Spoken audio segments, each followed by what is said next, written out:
In today's video, I'm going to teach you how to use PowerPoint layers. This is a handy skill that can really help you manage and organize your slides better, especially when you're dealing with complex presentations with lots of elements. So, let's get started right away. First things first, you need to open PowerPoint on your computer.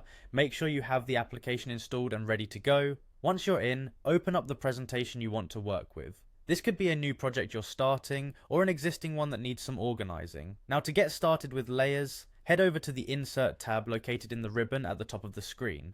This is a central hub for adding various elements to your slides, but today we're focusing on organizing those elements. Once in the Insert tab, you'll want to locate the Arrange button. You'll find it here as it helps with ordering and aligning objects on your slides. Click on it and you'll see several options. The key option for layers is the selection pane, which you'll find in the drop down menu. Go ahead and click on selection pane.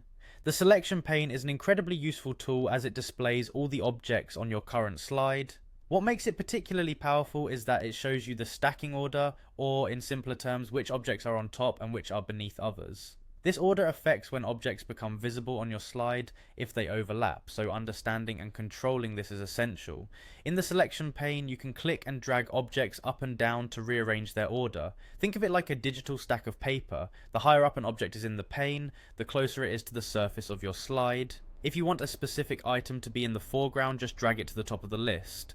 Conversely, if something should be behind all other elements, move it to the bottom. As you move objects around, you'll see changes reflect immediately on your slide, allowing you to experiment with different layouts until you find the one that fits best with your content and intended message.